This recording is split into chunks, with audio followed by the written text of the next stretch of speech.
Slow your roll there, Mom. They're good when they really puff up.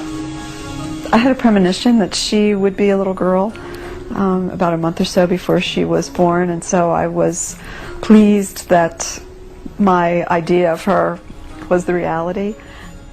It's lovely having a boy or a girl, but it was a lot of fun having a little girl.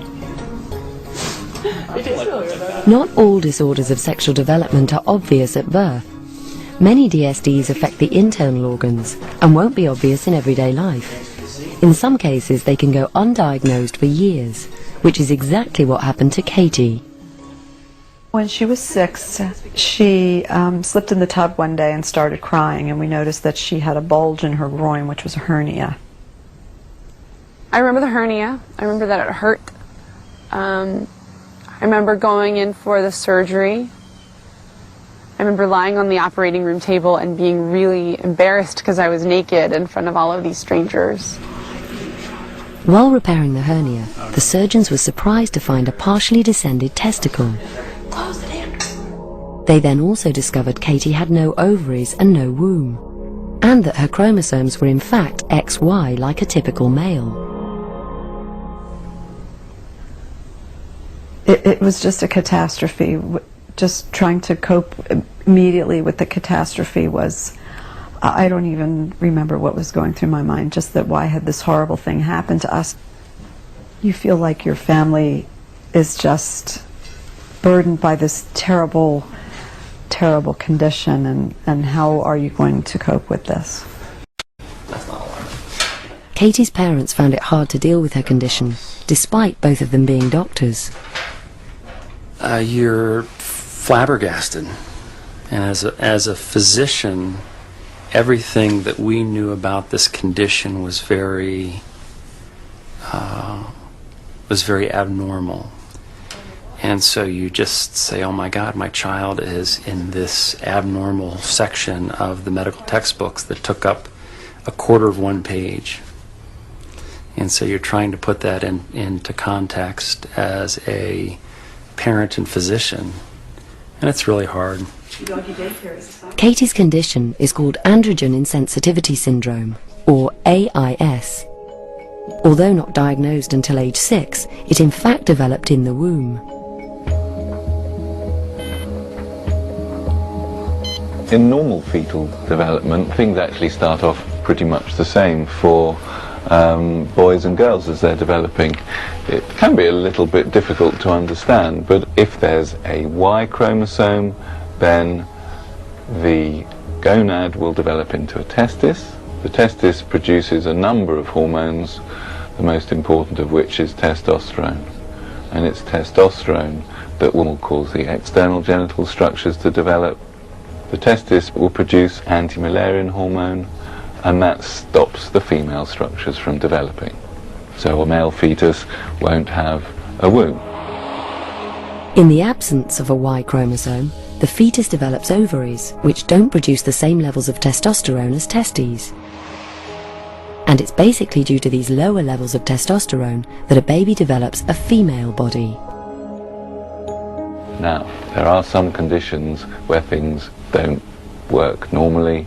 So, for example, in androgen insensitivity syndrome, a child does have a Y chromosome, so an X and a Y chromosome, with testes that are producing male hormones, but the body just doesn't respond in the normal way to those hormones.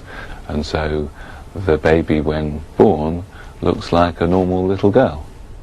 I guess I was a girly girl. I always liked wearing dresses. I used to sneak in and put on my mom's makeup when she was out and loved dressing up in her clothes. Yeah, I was definitely a girly girl. I loved clothing and makeup and shoes and jewelry and stuff like that from a very young age. As a happy young girl growing up, Katie was unaware of her condition. What we had been taught in medical school was that these women were never to be told of their diagnosis of their chromosomes or that they had testes, because it would be so devastating to them that they would commit suicide.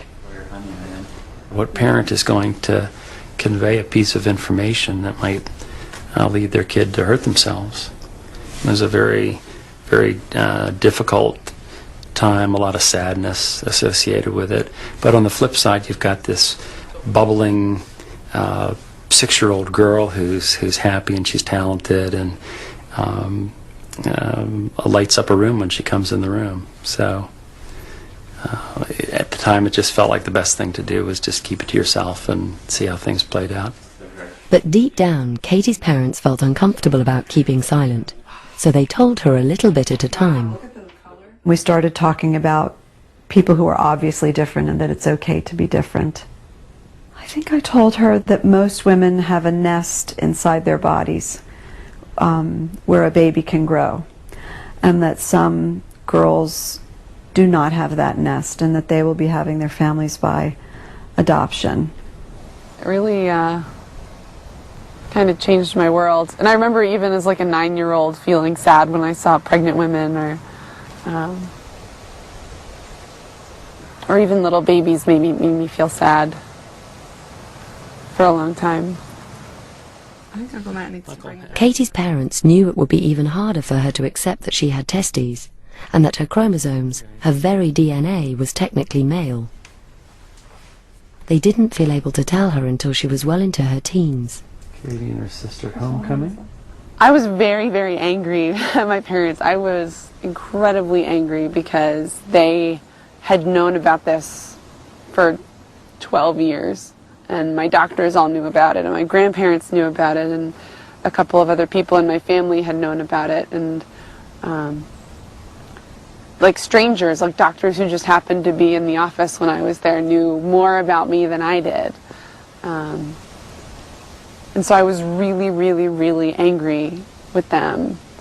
And I was really scared.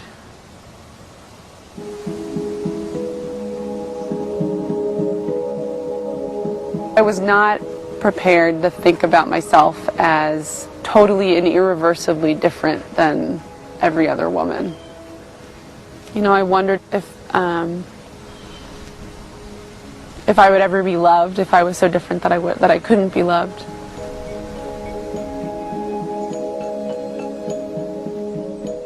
Katie's testes were removed, and she now has to take pills to give her more appropriate hormones. I think we have very inadequate definitions of what sex is, but I think based on what we do have to define sex, I can't say that I'm either male or female in terms of my sex, although my gender identity is very female, so.